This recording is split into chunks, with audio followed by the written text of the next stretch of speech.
तो इसका विश्लेषण करने के लिए, पूरे मामले को समझने के लिए इस वक्त हमारे साथ सीधे अमेरिका से मौजूद है, डेलावेयर यूनिवर्सिटी में प्रोफेसर मुक्तदर खान साहब। आपका बहुत बहुत स्वागत है। खान साहब, थोड़ा सा अपना हेडरूम और कम कर लें क्योंकि वो ज्यादा हो गया है। जो मैंने कहा कि केंट के इस्तीफे को आप कैसे देख रहे हैं? क्या ये एक छोटी सी घटना है, एक आदमी ने इस्तीफा दे दिया, राष्ट्रपति भी क्या फर्क पड़ेगा?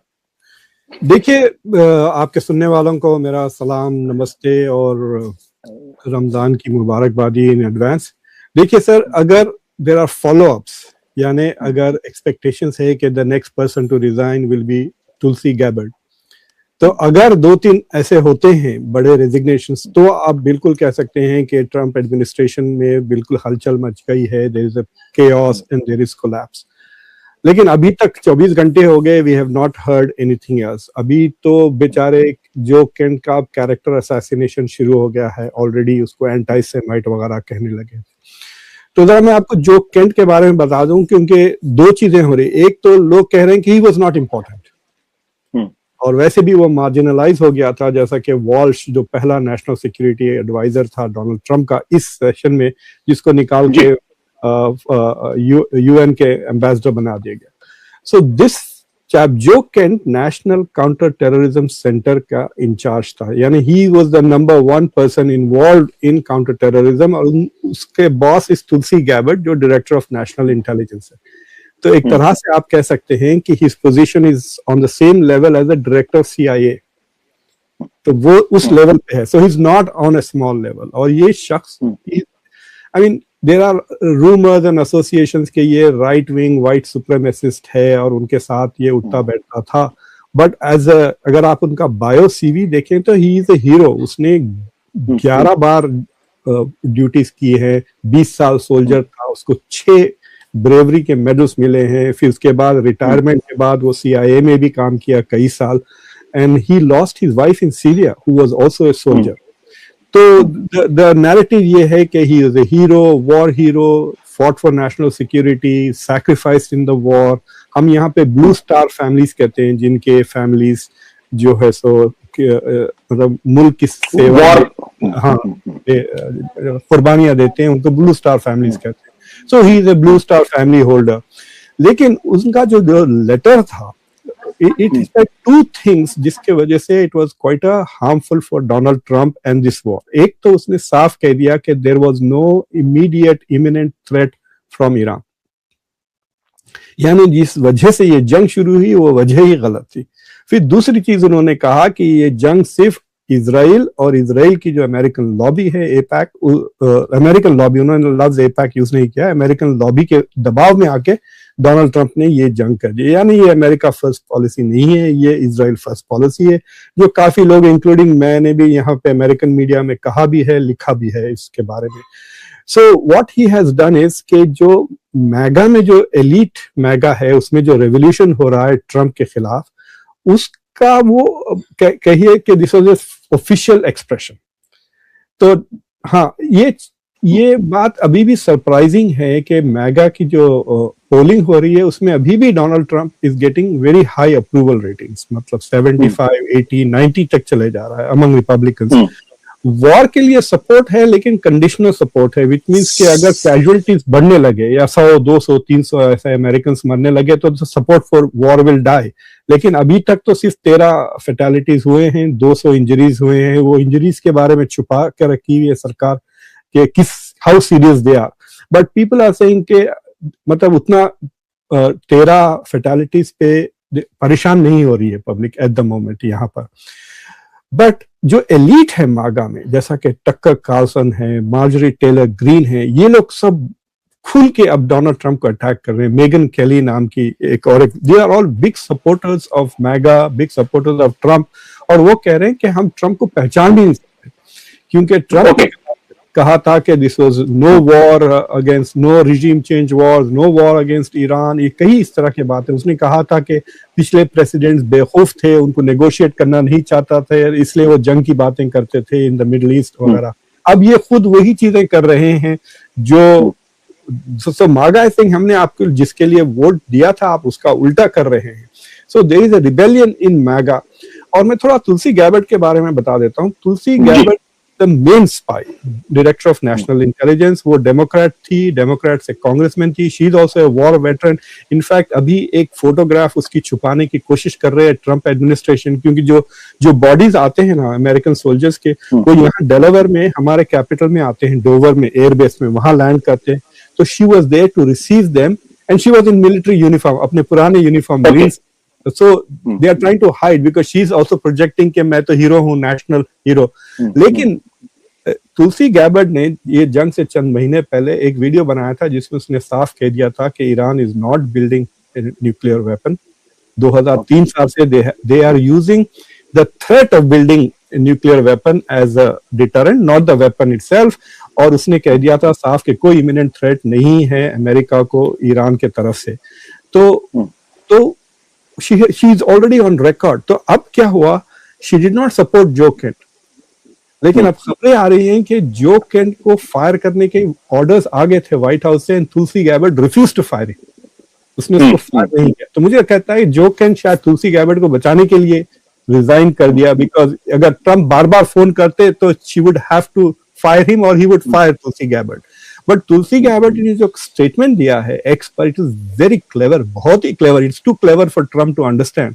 उसने जो केंट कंडेम नहीं किया और उसने ये भी नहीं कहा कि उसकी असेसमेंट ऑफ द इंटेलिजेंस, उसने कहा ट्रम्प ने बहुत ओवरवेलमिंगली इलेक्शन जीता है और इट इज ट्रम्प का ये हक है कि वो डिसाइड करे कि ईरान इमिनेंट थ्रेट है या नहीं है। हमारा काम है कि हम सारा जो इंटेलिजेंस है वो उनको दे देते हैं और वो डिसाइड करते हैं। So she pushed it on to him saying it is his assessment, it's not my assessment. हालांकि ये नेट असेसमेंट जो इंटेलिजेंस वाले करते हैं, they have to tell the president कि mister president you have to decide now to deal diplomatically और militarily, it is a threat.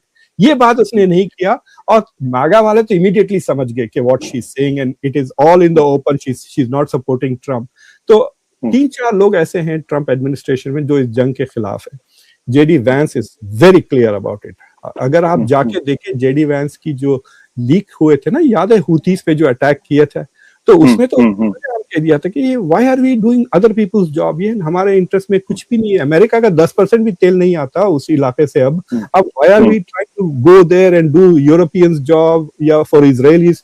तो JD Vance is totally isolationist है और इस जंग में भी उसने खुलकर डिफेंड नहीं किया जैसा मार्को रूबियो ने किया है। तो अब वाइस प्रेसिडेंट है और पहले 6 महीने में ही वाज द हिटमैन ना। जिस तरह से उसने जेलेंस्की की बेइज्जती की थी वो जेडी वैंस ने किया था, याद है आपको, जो व्हाइट हाउस की फेमस मीटिंग है with Zelensky. So he was, उस जमाने में हम कह रहे थे कि JD Vance is in the front when it comes to foreign policy.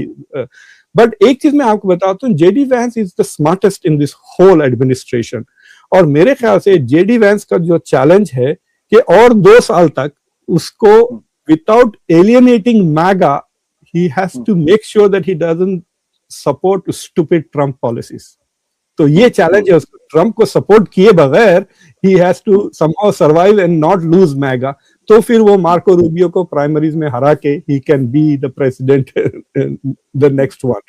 लेकिन उसको फ्रॉड के इंचार्ज में डाल के उसको भगा दिया फॉरेन पॉलिसी। डोनाल्ड ट्रम्प ने कल जेडी वैंस को कहा कि you are in charge of eliminating fraud.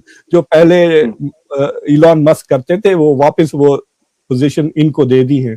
And I think JD Vance is going to be happy because अगर ईरान वॉर कोलैप्स होती है ना तो he will be saved from blame. अगर ईरान वॉर में अमेरिका सक्सेसफुल होता है तो पूरा क्रेडिट तो ट्रम्प लेंगे ही, ना वो रूबियो को जाएगा ना जेडी वैंस को जाएगा। So in that sense I think he is playing it very safe. लेकिन ऐसा कोई rebellion inside the Trump administration अभी नजर नहीं आ रहा, लेकिन there are some congressmen, some senators। लेकिन जो रेजिस्टेंस आ रहा है वो एलीट मैगा स्प्लिट हो गया है, प्रो इजराइल और आप कह सकते हैं प्रो अमेरिका। बट ये बताइए, अगर जेडी वैंस, दो बहुत इंपॉर्टेंट पिलर्स हैं जो ट्रम्प एडमिनिस्ट्रेशन के, एक तो वाइस प्रेसिडेंट जेडी वैंस और दूसरा जो इंटेलिजेंस चीफ, मतलब जो पूरा इंटेलिजेंस को कंट्रोल करती तुलसी गबार्ड।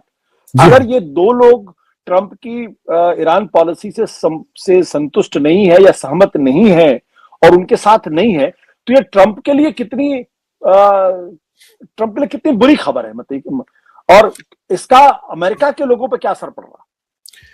तो देखिए, जब अमेरिका की परसेप्शन में द बिगेस्ट टेररिज्म थ्रेट तो जिहादियों से है ना, इनको थ्रेट, तो उन मामले में तुलसी गैबर्ड और जो Kent were very good and very strong. देखिए, आप अमेरिका में बहुत जमाने से कोई ऐसा मेजर टेररिस्ट इवेंट नहीं हुआ है, which means that they are doing a good job of protecting. ISIS, Al Qaeda दोनों बरकरार है, but they have become completely irrelevant जहां तक वेस्ट का सवाल है। तो Tulsi Gabbard I think is doing her job well, लेकिन Tulsi Gabbard on the Iran issue which is very surprising, वो शुरू से इस मामले में, तो मुझे लगता है कि these are the early forerunners कह सकते हैं आप in the MAGA movement, who want के अमेरिका की आजादी के लिए लड़ रहे हैं ये इजरायली कंट्रोल से। आप इनको इस तरह से they are fighting for American freedom. तो I think Tulsi Gabbard is in from the beginning, but she was very careful. Joe Kent खुल के सामने आ गया है। अब टक्कर कार्लसन भी, तो मतलब आपको पता है टक्कर कार्लसन इज अफ्रेड के उसको शायद कल या परसों अरेस्ट कर ले, because the CIA has launched an investigation against him, क्योंकि उसने ईरानियन से बात किया। और अभी ये जो हमारे सेनेटर हैं लिंजी ग्राहम साउथ कैरोलिना के, उसने तो कई बार कह दिया कि मैं तो कई बार इजराइल जाके नेतन्याहू को समझाया हाउ टू मैनिपुलेट ट्रंप। उसको अरेस्ट नहीं कर रहे हैं as a foreign agent, but Tucker Carlson को अरेस्ट कर रहे हैं, हु इज अ जर्नलिस्ट, जिसका काम है, जैसा कि आप मुझसे बात कर रहे हैं, I am an American citizen, क्या आपको इसलिए अरेस्ट कर लिया जाए कि आप किसी फॉरेनर से बात करें? ये आपका जॉब है to get different perspectives, that is what Tucker Carlson is saying. But क्योंकि टक्कर कार्लसन इतना क्रिटिकल है, उसने इस वॉर को इविल एंड डिस्गस्टिंग कहा, ईरान की वॉर को, और ट्रंप के बाजू बैठ के उसने he was criticizing this decision to go to war in the White House. तो these are important voices. But Khan साहब, एक बात, हमारे दर्शकों को कुछ, शायद हमारे कुछ दर्शक होंगे जिनको टक्कर कार्लसन के बारे में इतनी जानकारी नहीं होगी कि why we are talking about him. और इनफैक्ट अगर आप जितने भी इस वक्त अमेरिकन पब्लिकेशंस है, हर में ये अपने आप में बड़ी खबर है कि टक्कर कार्लसन ट्रंप के साथ, ईरान पॉलिसी में उनके साथ नहीं है। Why he is so much talked about and why he being not with Trump is such a big news? देखिए, टक्कर कार्लसन फॉक्स न्यूज के वन ऑफ द टॉप 2, पहले CNN पे हुआ करते थे, ये काउंटर पॉइंट नाम का एक शो होता था जिसमें ही वाज द कंजर्वेटिव और रिपब्लिकन पॉइंट ऑफ व्यू से। फिर इसके बाद ये फॉक्स न्यूज पे आए एंड शॉन हैनिटी के साथ ही वाज द टॉप, और कई साल तक he had the number 1 show on Fox. फिर उसके बाद इनको फायर कर दिया गया फ्रॉम फॉक्स, लेकिन उसके बाद से he has completely turn. Like for example, वो इस बात का पब्लिकली इकरार करता है कि हमने झूठी बातें किए to justify the war in Iraq, हम नियोकॉन एजेंडा को पुश करते थे वगैरह। So he has become more religious, आप कह सकते हैं कि he is become more Christian, but he also become a truly America first बंदे हैं ये लोग। तो टक्कर कार्लसन के 6-7 मिलियन फॉलोअर्स हैं। और आशुतोष जी, आपको ये सुन के हैरत होंगी कि अमेरिका के जो यूट्यूबर्स हैं मेरे अलावा बहुत पैसे बनाते हैं ये कंजर्वेटिव, जो जिनके पास मिलियंस ऑफ देखिए 6-7 मिलियन के करीब, कुछ 5 मिलियन कुछ व्यूअर्स हैं, लेकिन दे हैव बिग एंडोर्समेंट और एड्स। तो आप इन द एड आप देखेंगे बीच में वो एंडोर्स करता है, बाय गोल्ड, जैसा मेगन केली कहती है वगैरह। तो believe it or not, they are making hundreds of millions of dollars. So for example, जो चार्ली कर्क का शो था, तो एक प्रो इजरायली बिलियनर ने उसको $150 मिलियन ऑफर किए थे to change the way he talks about Israel, सिर्फ इसके लिए बस। और टक्कर कार्लसन को खुद एक PBD नाम का एक ईरानियन अमेरिकन शो रन करता है, PBD, उसने टक्कर कार्लसन को कहा अपना चैनल बंद करो, मैं तुमको $100 मिलियन देता हूं, तनख्वाह मेरे पास आ जाओ। यानी ही विल बी, जैसा कि आप कभी 4 लोगों को शो करते हैं ना, but you don't, they are not your employees, we are your guest. लेकिन यहाँ पे बाद लोग दे टेक बिग वॉइसेस और इंटीग्रेट कर लेते हैं उनकी ऑडियंस को और उनको बहुत पैसे देते। तो टक्कर कार्लसन की crowd would have gone to his channel, but he would have got a pay off $100 million per year. तो आप समझिए कि कितना पॉपुलर है टक्कर कार्लसन। वो ट्रंप को रोज ट्वीट करता है, जब भी ट्रंप उसको फोन करता है, अभी भी ट्रंप उसका फोन उठा लेते हैं, जब वो व्हाइट हाउस जाना चाहता है, ही जब वो डीसी आता है वो व्हाइट हाउस आ जाता है। So he is a very important MAGA voice. बास लोगों को ये शक है कि he is running for president क्योंकि वो बहुत अमीर आदमी भी है, but he, Marjorie Taylor Greene, Megyn Kelly, ये बड़े बड़े बहुत बड़े, मेगन केली भी फॉक्स की चैनल की, she was very prominent, she is also MAGA. तो ये बहुत प्रो ट्रम्प हैं, लेकिन they are also not pro Israel. They are saying कि अमेरिका फर्स्ट होनी चाहिए, और यहाँ पे Donald Trump basically they are disappointed with Donald Trump, क्योंकि जो अमेरिका फर्स्ट एजेंडा था सर, उसको तो हम भूल ही गया है ना ट्रम्प ने। अब ही इज नॉट डूइंग एनीथिंग, मतलब पता नहीं क्या कर रहा है। That is the issue for them, because they thought कि ये लास्ट चांस है कि जो बेसिकली एक लाइन में बता सकता हूं कोई मागा वाले चाहते क्या है। They want to maintain American dominance abroad and white dominance at home, white Christian dominance at home, ये चाहते हैं। तो डोनाल्ड ट्रंप, उनको ऐसा लग रहा है कि दोनों सैक्रिफाइस कर रहे हैं। तो क्या ये परसेप्शन अमेरिका में बहुत स्ट्रांग हो गया कि ट्रंप दरअसल इजराइल के कहने पे, नेतन्याहू के कहने पे चल रहे हैं? जी हाँ सर, इनका इंटरेस्ट सर्व कर। बिल्कुल बिल्कुल। इनफैक्ट मैं यहाँ पर एक बहुत बड़े शो पे था, एनपीआर पे, और एक मेजर न्यूज़पेपर चेन के लिए आर्टिकल लिखा, और उसमें मैंने ये साफ कह दिया कि this is not America first policy, this looks like Israel first. वो एडिटर ने उसका जिक्र तक नहीं किया। अगर आज से 3 महीने पहले मैं भेजता वही लाइन, तो वो मेरे को फोन करके कहता भाई तुम ये ईमेल भी ना करें, इतना डरते हैं इजराइल लॉबी से। बड़े बड़े रिपोर्टर्स गायब हो गए हैं सर, सिर्फ एक सवाल, एक चीज कहने के लिए। पब्लिक का career have been destroy. Like for example, I can never get a job जिसमें कॉन्फर्मेशन हियरिंग होती है, क्योंकि मैंने काफी क्रिटिसाइज किया है इजराइल को, वहीं पे मर जाएगी, it is impossible. But these people are changing it, because ये जो यूट्यूब के वजह से they have direct connection, YouTube और एक्स, ये दोनों चैनल्स के वजह से they have direct connection with the public, they have a huge following.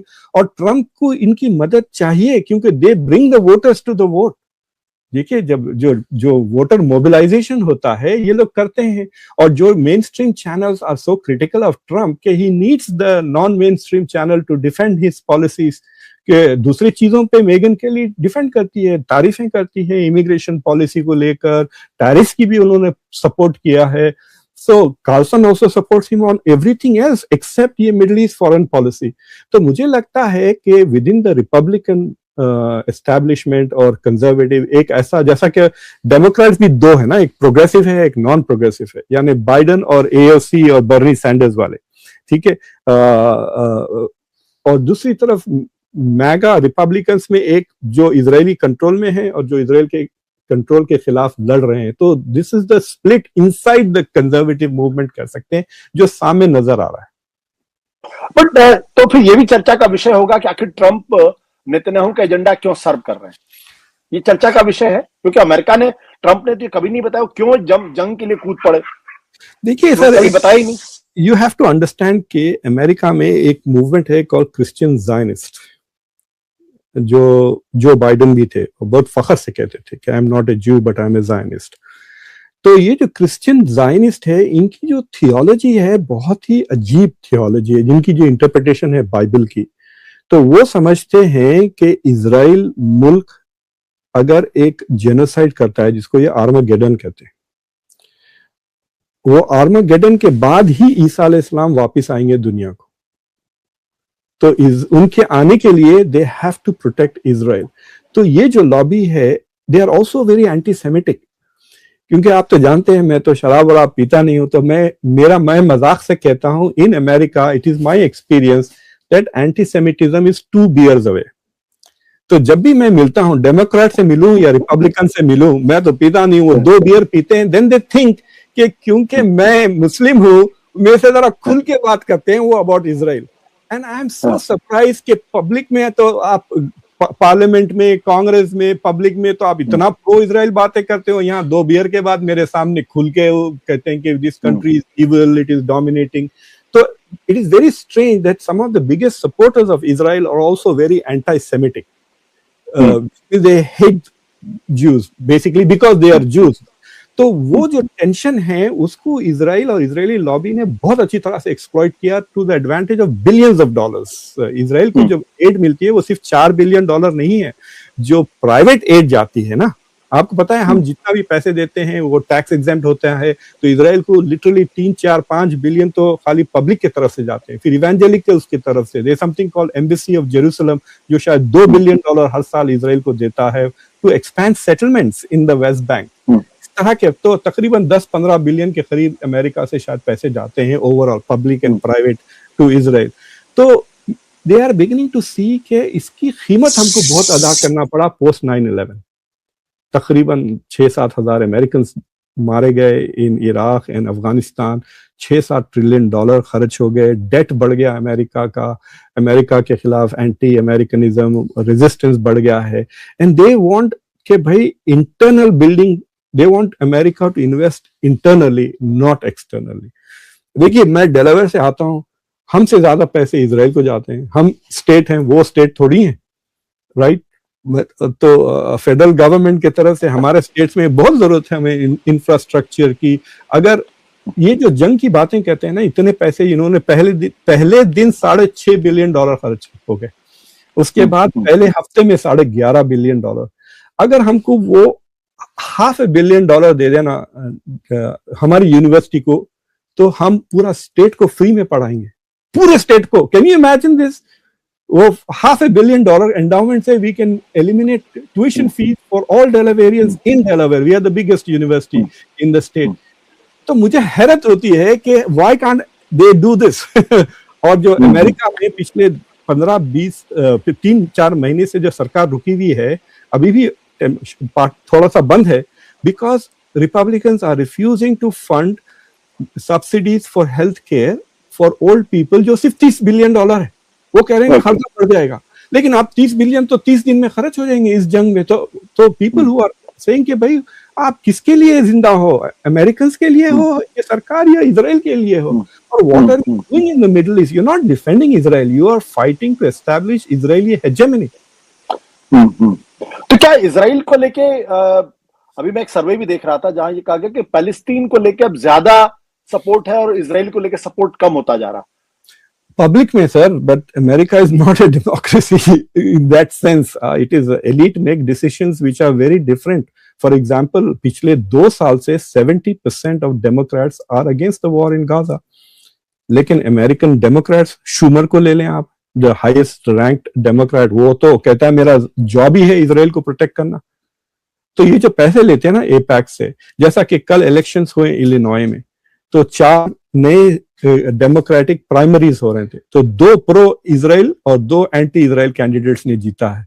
तो तकरीबन $34 मिलियन के करीब एपैक और सपोर्टिव लॉबीज ने वहां पे खर्च किए हैं। मतलब ये न्यूयॉर्क टाइम्स में अभी पढ़ ले सकते हैं, it is all open clearly कि किस तो 2 किस्म से वो पैसे खर्च करते हैं। एक, जैसा कि अगर आप इलेक्शन लड़ रहे हैं तो वो आपको पैसे लाके दे देते हैं, तकरीबन 4-5 मिलियन फॉर ईच कांग्रेसमैन। फिर आपके जो ओपोनेंट है उसके खिलाफ भी पैसे खर्च करते हैं वो खुद अपनी तरफ से। So it's like you get double support from that. तो उन्होंने तो इट शोज के AIPAC is still influential in the Democratic Party, के they are still able to, मतलब पैसे भी ले रहे हैं उनसे लोग और जीत भी रहे हैं। So they are going to have a mixed result in the Congress. तो अभी भी इजराइल का बहुत इन्फ्लुएंस है। और मैं मजाक से कहता हूं कि भाई अगर शेयर्ड वैल्यूज हैं तो इतने पैसे क्यों खर्च करते हैं? देखिए we have shared values, we have no financial transaction, right? आपको मुझे पैसे देने की जरूरत नहीं है to come and work with you. तो अगर इजराइल और अमेरिका के शेयर्ड वैल्यूज है, then why is AIPAC spending hundreds of millions of dollars in to share these values? जी, अगर ये वॉर ज्यादा खिंचती तो आप उसको कैसे पैन आउट होता हुआ देखते हैं? क्या ट्रंप के लिए वाकई में बहुत मुश्किल हो जाएगी, खुद उनका सपोर्ट बेस बहुत कम हो जाएगा और उनका पॉलिटिकल फ्यूचर खतरे में पड़ेगा? There are 2 conditions sir. 2 conditions ये हैं कि वॉर खत्म ना हो कई महीने तक और फिर Donald Trump puts boots on the ground. 2 बार पीट हेगसेट से भी पूछा गया जो सेक्रेटरी ऑफ वॉर हैं, और ट्रंप से कि are you going to put boots on the ground, तो उन्होंने साफ ये नहीं कहा कि नो नहीं कहा। So that option is being considered. अभी 2500 नए मरीन्स को भेजा गया। If he does that, then this is the Waterloo of Donald Trump. ये वही देखिए 20 साल जंग लड़ी अफगानिस्तान में, तालिबान वहीं के वहीं है, ना इराक में कोई प्रो इजरायली प्राइम मिनिस्टर है, ना अफगानिस्तान में। सो मिलिटरीली जीता अमेरिका, पॉलिटिकली हार गया।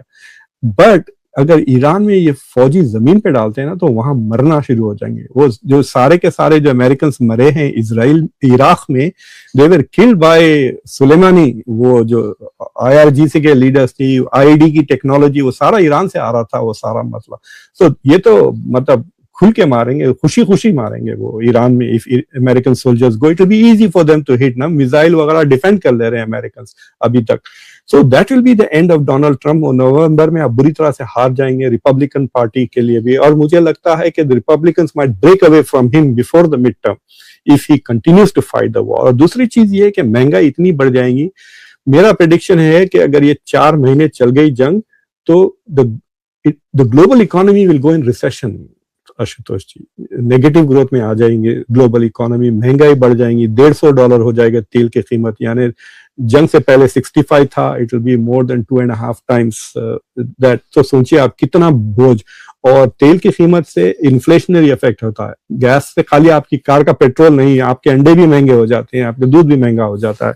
सो in that sense if this war goes on, लेकिन ट्रम्प में एक क्या कहना चाहिए, चमत्कार वो कर सकते हैं कि कल सुबह उठ के कह सकते हैं we won and so and war.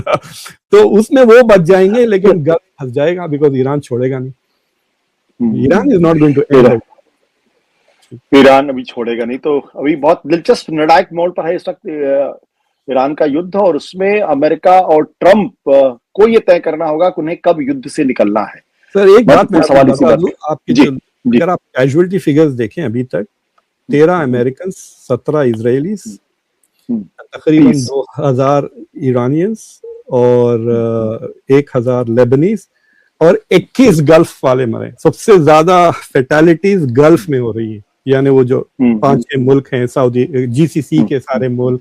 तो so in terms of life and in terms of I think damage, Israel का सबसे ज्यादा हो रहा है material damage, but the Gulf is suffering both in terms of life as well as in terms of infrastructure। और वो बंद नहीं होगा, ईरान वो बंद नहीं करेगा। ईरान बंद नहीं करेगा। बहुत बहुत शुक्रिया प्रोफेसर मुख्तार खान साहब हमसे बातचीत करने के लिए। Thank you so much.